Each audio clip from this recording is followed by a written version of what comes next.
Bonjour à tous, bienvenue sur Misscom. Je suis Claire Négrier, révélatrice de personnalité d'entreprise. Je vous retrouve tous les jours, ou presque, en live et en direct pour des émissions sur le marketing et la communication. Nous sommes aujourd'hui le premier jour de la rentrée. Je vous invite pour cela à m'accompagner et à vous faire votre petit café pour échanger sur le sujet du jour. Sujet du jour qui se trouve être ici, que choisir de faire pour sa rentrée. Je reste sur des thèmes et j'essaye de trouver des sujets qui n'ont pas été abordés les autres années, puisque on va bientôt attaquer la 4e saison de Misscom. 3e ou 4e saison? J'ai un bug. En tout cas, l'idée, c'est de vous proposer bien évidemment des lives uniques à chaque fois. Donc aujourd'hui, en plus, on est sur un format un petit peu particulier, puisque hier, étant donné que j'avais mes enfants, je n'ai pas fait le live du lundi, qui parle d'habitude de stratégie. Donc aujourd'hui, ça va être un mix des deux sur les outils, le comment on fait et qu'est-ce qu'on fait. J'ai envie de vous le proposer. Que choisir de faire pour sa rentrée? Je vais rester orientée marketing, communication, peut-être un peu plus généralement entreprise. Si vous avez des questions, n'hésitez pas à les mettre en commentaire. Et si le sujet vous intéresse, je vous invite à mettre un petit pouce en l'air. La rentrée, c'est toujours synonyme de branle-bas de combat pour beaucoup, puisque, eh bien, tout simplement, à la fois nous-mêmes, nous étions en vacances vis-à-vis de notre entreprise, mais également, nos clients étaient en vacances pour grand nombre d'entre nous. Et donc, qui dit rentrée, dit double travail, celui de reprendre notre entreprise, mais également celui de satisfaire nos clients. Au milieu de tout ça, il faut arriver à s'organiser, ce qui n'est pas toujours évident. Vous voyez, moi, cette rentrée est très particulière, puisque je change de vie. Je me retrouve à nouveau working girl et maman, ce qui n'était pas le cas jusqu'à maintenant, puisque le papa s'occupait à plein temps des enfants. Aujourd'hui, je redeviens à nouveau la figure centrale du foyer, et je dois à nouveau tout gérer. Donc, réorganisation oblige, qu'est-ce que je mets en priorité? Donc la première chose à faire, et que choisir de faire pour sa rentrée, eh bien moi je vous encourage à faire dans un premier temps, l'ordre de vos priorités. Les priorités d'hier sont pas celles d'aujourd'hui et seront certainement pas celles de demain. Mettre en exergue tout ce que vous avez à faire, utiliser des to-do list vont vous permettre de poser l'urgent, de poser les priorités. Qu'est-ce qui pour vous, aujourd'hui, en septembre, il est important de faire? Alors ces priorités-là, on n'est pas uniquement sur du faire, c'est-à-dire je ne suis pas obligée d'écrire à mon client, je ne suis pas...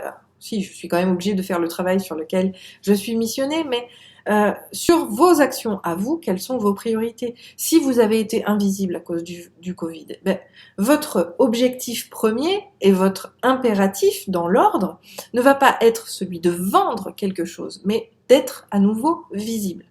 Donc, on va placer la visibilité en premier. Je pourrais vous donner un autre exemple, la crédibilité. Vous avez eu quelques aléas sur la distribution, je ne sais pas, de vos produits vis-à-vis de vos clients. Vous avez eu du mal peut-être à mettre en place de nouveaux moyens de distribution à cause du Covid-19 et de toute cette période de merde qu'on a passée. Donc, vous avez peut-être besoin de rassurer vos clients, de rassurer vos communautés, de mettre en place une communication qui va venir appuyer votre crédibilité aux yeux de vos différentes audiences. Donc là, la priorité sera sur effectivement ces actions-là, mais pas que. C'est-à-dire que si vous avez été absent, je pars quand même de ce postulat-là, si vous avez justement des interrogations, n'hésitez pas à les mettre en commentaire, même sur YouTube, même en replay, vous êtes là, vous êtes mes invités auxquels je réponds, donc surtout n'hésitez pas, vous avez la possibilité d'obtenir des réponses à vos questions en ce moment, donc profitez-en. Le principe n'est pas très compliqué, il va falloir mettre en place effectivement un certain nombre d'actions pour valoriser votre entreprise et la remettre dans le bain de la rentrée, tout simplement. Alors pourquoi c'est important? C'est pour ça que je vous dis que cette émission c'est un peu un mix du lundi et du mardi en même temps. Je vous parle de to-do list, mais je vais aussi vous expliquer le pourquoi. Pourquoi c'est important? Tout simplement parce que en tant qu'humain, et c'est là où il faut vraiment avoir cette capacité de se mettre à la place de ses clients et de se mettre à la place du monde, simplement en restant humble quelque part et en restant à notre juste place. Si je me mets dans ma peau de personne d'un particulier, maman de 2 enfants, en bas âge, qui rentre à l'école, et c'est la majorité des gens en septembre, On n'a plus d'argent parce que on a tout dépensé pendant les vacances, ou presque, quoique cette année, normalement, ça devrait aller au niveau des finances, je suppose. En tout cas, moi, j'ai dépensé 20% de ce que je dépense d'habitude, donc du coup, niveau finances, ça va. J'arrive à gérer, j'ai pas ce pan-là à penser. Malgré tout, vous faites peut-être partie de ceux qui, comme d'habitude, à la rentrée, se retrouvent un petit peu difficiles. On a aussi les impôts qui sont à prévoir en tant que d'un point de vue personnel. Les impôts imposent du coup un minimum de dépenses en cette période de l'année. Donc, en tant qu'entreprise, ceci va se répercuter. Si je ne suis pas prêt à dépenser, si mes clients sont pas prêts à dépenser de l'argent, forcément, j'aurais beau faire toutes les promos qui sont et qui soient nécessaires, je n'aurai pas je ne peux pas déterminer des objectifs trop élevés parce que de toute façon ils seront inatteignables car irréalistes vis-à-vis de la situation. Donc essayez de travailler sur le parcours client pour voir où il en est, quelles sont ses attentes, de manière à pouvoir lui proposer les meilleurs produits et services vis-à-vis de cette période-là, qui encore une fois est un petit peu particulière, mais c'est peut-être notre nouveau paradigme, notre nouvelle façon de fonctionner. Donc si on met des choses en place aujourd'hui, c'est peut-être pour le mieux parce que c'est ce qui sera plus pérenne. Alors je vais voir, Michel a mis un commentaire, je vais regarder. En plein repositionnement sur une nouvelle cible, nouvelle offre et nouvelle prospection commerciale, nouvel axe de com, donc nouveau challenge. Et où tu as été de faire de l'introspection et définir les objectifs par priorité. C'est parfait, on est dans le thème. Hey, salut Sylvain! Ça y est, le monde arrive un petit peu après. Ravi de te retrouver. Donc, ne vous inquiétez pas, parce que je rebondis un petit peu sur le commentaire de Michel. Si vous n'avez pas préparé votre rentrée en été, même si on est tous à dire qu'il faut le faire. Moi, je travaille en juin pour le mois de septembre. Je vous invite à le faire également sur mes lives, sur les ateliers que je vous propose.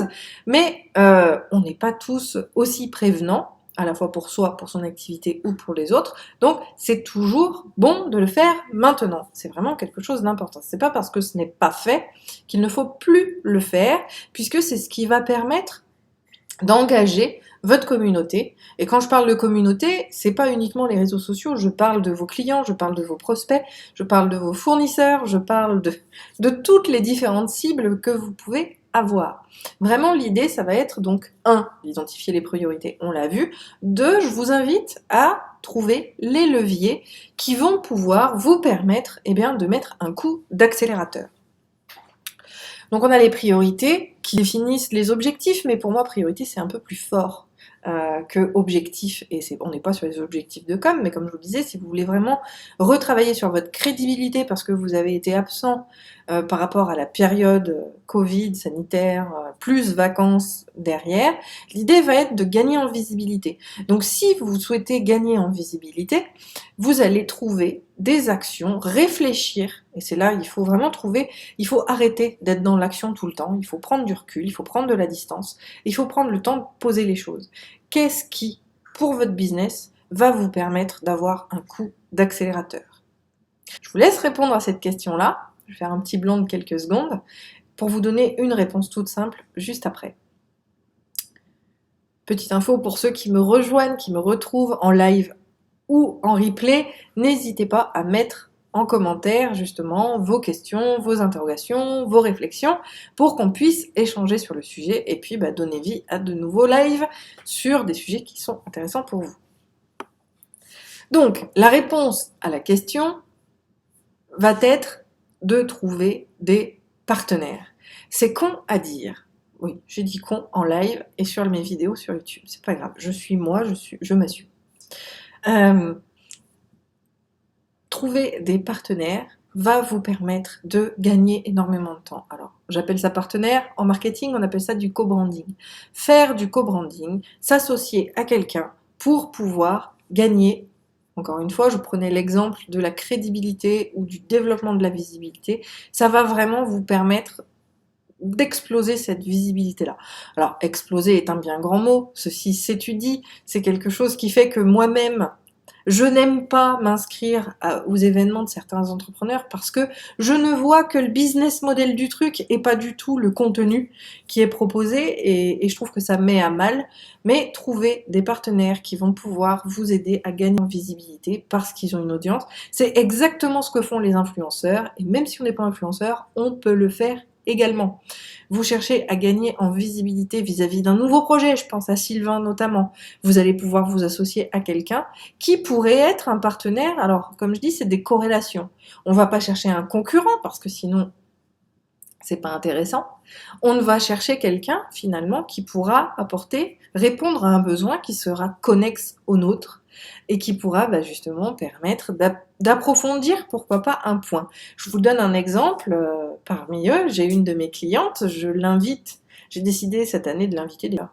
Si jamais tu vois cette vidéo, tu sauras, qui travaille sur la prise de parole en public et qui est une spécialiste de la voix. Eh bien, c'est pas quelque chose qui est une corde d'expertise dans mon domaine de compétences. Donc moi, j'aimerais bien qu'on puisse s'associer pour proposer des ateliers sur la posture. Il y a une histoire de développement personnel en plus qu'elle traite, que moi je traite absolument pas, qui va pouvoir répondre à un sujet, donc je dirais beaucoup plus large sur la communication, mais qui permet de mêler nos deux communautés. Le co-branding, c'est vraiment quelque chose de très très inspirant, de très intéressant, du moment qu'il reste éthique. Si jamais vous comprenez pas ce que je veux dire par des trucs pas éthiques, je vous inviterai, si je trouve, je vous mettrai le lien en commentaire sur mon podcast qui traitait du sujet, où ce n'est que manipulation et récupération des informations des gens que je déteste au plus haut point, qui est pourtant malheureusement les pratiques de beaucoup de marketeurs et ceux que j'aime appeler marketeux sur le marché. C'est pour ça que je déteste tous les webinaires et compagnie qui ont été mis en place pendant cette période de Covid, parce que ça n'a été que profitage et absolument pas signe de qualité. C'est pour ça que dans le co-branding, il faut vraiment s'associer, et donc l'événementiel fait partie des co-branding. Vous devez vous associer à quelqu'un qui a les mêmes valeurs que vous, c'est quelque chose de très important, tout simplement parce que au lieu de gagner en visibilité, vous risquez de perdre en crédibilité vis-à-vis de votre audience acquise, et ça c'est surtout pas ce que l'on souhaite. Sylvain, je vais l'imprimer et l'encadrer cette phrase. Ce n'est pas parce que ce n'est pas fait qu'il ne faut pas le faire. Procrastination. Oui, et en même temps, j'ai envie de te dire, ce n'est pas parce que tout le monde le fait qu'il faut le faire aussi, d'accord ? Mon leitmotiv cette année, c'est également de faire la chasse aux actions inefficaces. J'ai envie vraiment de miser, et je pense que la période a fait en sorte que je me focalise là-dessus. Mon objectif, c'est l'efficacité de la communication de mes clients. On n'a plus le luxe de ne pas avoir de communication efficace. Alors, on pourra voir, pourquoi pas la semaine prochaine, on pourra reparler justement de l'efficacité de la communication, qu'est-ce que c'est, comment on le fait. Cela dit, je crois qu'il y a déjà des sujets qui ont été, des lives qui ont abordé ce sujet-là. Malgré tout, je pense que c'est important de le revenir vis-à-vis du nouveau contexte qu'on a aujourd'hui, où il n'y a rien qui doit être fait pour rien, tout simplement. De la même manière que aujourd'hui, j'ai décidé de me rattaquer à 2 supports de communication qui sont l'emailing et le réseau social LinkedIn, tout en luttant avec hargne au désabonnement de mauvaises personnes, vraiment.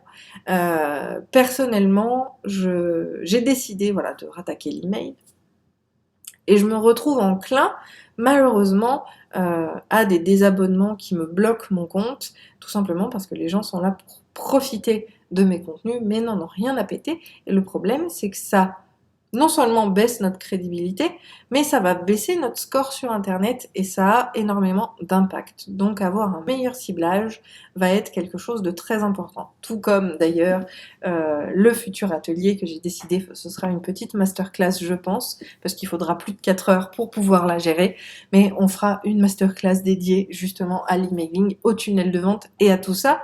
Tunnel de vente d'ailleurs, ça me permet de rebondir, puisque les rendez-vous de la stratégie sont de retour le 16 septembre avec la rose des ventes. On vous fait une journée, parce que du coup septembre c'était un peu compliqué, mais on va vous faire une journée de conférences et de webinaires sur des sujets de la rentrée. Si vous êtes intéressés, restez en lien, allez voir la rose des ventes aussi de l'autre côté qui pourra annoncer et créer tous les événements qui vont bien. Mais je pense que voilà, mais je vous ferai un petit post sur le sujet pour vous donner le programme, mais je pense que ça peut vous intéresser justement. Voici un exemple de co-branding qui m'a porté, enfin qui était très à cœur pour moi. C'est ces rendez-vous de la stratégie qui est maintenant, donc on a loupé le 3e parce qu'on voulait en faire un en juillet, mais qui n'a pas pu se goupiller. On fait le 3e donc le 16 septembre. C'est un rendez-vous que l'on veut trimestriel qui réunit des experts comme moi, comme Céline, qui ont vraiment cette envie de partager et d'offrir quelque chose de réel. Vous savez, c'est pas comme tous ces contenus qui vous disent « Voici comment mon client a réussi, voici sa business story magnifique, etc. » Et en fin de compte, vous arrivez à la fin du webinaire, il n'y a rien. Non, là, on vous apporte vraiment du contenu de qualité parce que c'est notre façon à nous et qu'on adore partager. Et on remet ça le 16 septembre pour des éléments un petit peu de reprise. On n'est pas sur la rentrée, mais on est sur des actions de reprise et où j'aborderai justement tout ce qui va être communication vis-à-vis du parcours client. Mais je vous en dis pas plus, j'en reparlerai en temps voulu. En tout cas, stay tuned si ça vous intéresse. Donc voilà un petit peu que choisir de faire pour sa rentrée. 1. Mettre les priorités. 2. Se poser, prendre du recul, de la distance pour pouvoir étudier les attentes des consommateurs, voir quels sont les changements. Est-ce que y a plus de, par exemple pour un e-commerce, est-ce qu'il y a plus d'abandon de panier? Est-ce que finalement il y a plus de recherches associées? On va prendre les statistiques que l'on va pouvoir trouver, alors statistiques web, statistiques autres, peu importe, on va essayer de retracer ce parcours client pour pouvoir l'optimiser et donner des actions de com pour sa rentrée. Donc ça va être l'optimisation d'articles, la mise en place d'opt-in, pourquoi pas, sur d'autres articles auxquels on a pensé. Ça va être de mettre en place, comme moi, puisque je le fais complètement de façon inspirée, des masterclass ou des ateliers comme j'aime les faire sur des petites demi-journées qui permettent d'offrir des solutions pratico-pratiques à vous et aux entrepreneurs de manière générale, mais vous pouvez tirer votre épingle du jeu là-dessus aussi. Si vous avez, je sais pas, j'essaie de donner un petit peu des exemples en vrac, encore une fois, si vous regardez cette vidéo, que ce soit du direct ou du replay sur Facebook ou sur YouTube, n'hésitez pas à nous mettre votre situation pour qu'on puisse échanger sur le sujet. Mais si vous avez, je sais pas moi, parce que en ce moment, j'ai envie de conseiller les coiffeuses. Parce que par exemple, moi j'en ai marre de mes cheveux, ils sont toujours en train d'être abîmés. Eh bien, ça va être le service associé au service qui va vous permettre de remonter votre crédibilité et de développer votre clientèle. Je pense par exemple, donc pour reprendre l'exemple de la coiffeuse, voilà, faire un espace dédié sur le web à ses clientes pour leur dire quels sont les produits par rapport à leurs cheveux, pour leur dire comment se coiffer quand elles ont telle longueur ou qu'elles aiment telle coiffure. Vous savez, les discussions chez le coiffeur, ça va vraiment sur tous les paliers. Donc finalement, je pense que en termes de nurturing content, je pense que les coiffeuses sont les meilleures spécialistes du truc et sont tout à fait capables de mettre en place des contenus absolument dédiés à chacune de leurs clientes vis-à-vis de leur spécialité, de leur spécificité. Et encore une fois, pour tout business, ça va être ça. C'est ce qui fera la différence, c'est ce petit plus-là. C'est quel humain vous êtes derrière votre business qui pourra vous apporter une nouvelle clientèle ou simplement la fidélisation de vos clients, peu importe, mais vous aurez tout à jouer là-dessus. Donc, une troisième chose à faire pendant la rentrée, c'est justement réfléchir suite à l'étude du persona, qu'est-ce qu'on va pouvoir leur apporter en payant ou en gratuit, à vous de voir. Mais je pense que c'est quelque chose qui sera pertinent pour vous aider à progresser. L'idée, c'est pas de stagner, c'est de progresser vers le haut, bien sûr, pas vers le bas. Vis-à-vis de votre activité, quels sont justement ces leviers-là? Comme le disait Michel, repositionnement, nouveaux services, la rentrée est très propice à ça, mais ça, je l'ai déjà abordé, donc j'essaye de pas trop me répéter d'un live à l'autre, ou d'un article à un live. Mais on va avoir effectivement ça. Alors, le repositionnement, septembre et janvier, sont les meilleurs créneaux pour pouvoir le faire, à la fois en termes sociologiques, parce que les gens sont bien plus prêts à l'accepter qu'à un autre moment dans l'année, Septembre et janvier sont signes de renouveau, même en termes marketing et en termes humains encore plus. Donc l'idée, c'est vraiment de pouvoir pousser tout cela dans les meilleurs auspices pour votre activité, encore une fois. Donc les actions à proprement parler marketing, utilisez ces statistiques, utilisez les analyses que vous faites pour continuer sur les actions de com qui fonctionnent, abandonner ce qui ne fonctionne pas. Il faut savoir lâcher prise sur des actions qui marchent pas. C'est pour ça que, par exemple, sur ma page NCNcom, j'ai viré, alors que je l'adore, mon brain test du jeudi, tout simplement parce que Facebook me boude, le montrer à personne, personne ne réagissait plus, alors que pendant 10 ans, ça a été un jeu que tout le monde adorait, l'idée de trouver la marque qui se cachait derrière le slogan. Donc je l'ai transformé, j'ai mis autre chose à la place et je lui laisserai le temps de fonctionner ou de ne pas fonctionner, mais en tout cas je vais lui laisser le temps de vie nécessaire pour prendre le recul et de savoir si je change à nouveau ou pas. De la même manière, j'ai décidé de rattaquer le mail parce que je me suis dit, c'est quand même bête, j'ai une population de à peu près, je sais plus, je crois, je dois avoir 600 personnes dans mes adresses mail, obtenues par mes opt-in, ceux qui se sont inscrits à ma newsletter, mais je leur écris jamais. C'est quand même une grosse perte pour rien. Et donc là, justement, ce sera une autre masterclass sur le contenu qu'on fera prochainement. Si ça vous intéresse, là aussi, n'hésitez pas à m'envoyer un petit mot. Bref, vous allez pouvoir faire le point sur les actions qui fonctionnent, les actions qui ne marchent pas, et pouvoir prendre les décisions qui s'imposent. Créer de nouvelles actions de communication. On revient sur le point de départ. Objectif, cible, message, et on sélectionne le meilleur support vis-à-vis de ça. Si vous l'avez déjà fait et que vous annulez finalement, vous décidez d'arrêter un certain support, voyez quelles autres sélections médias vous aviez fait préalablement et essayez autre chose vis-à-vis de l'objectif en question.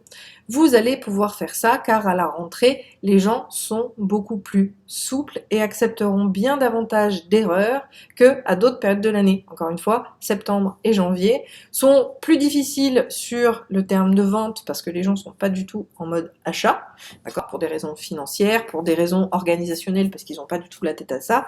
Néanmoins, un truc positif sur ces deux périodes-là de l'année, c'est que les gens sont beaucoup plus cool et vous avez beaucoup plus le droit à l'erreur que à d'autres moments. Donc allez-y, testez des nouveaux supports de com et si vous avez besoin, n'hésitez pas à les partager en commentaire.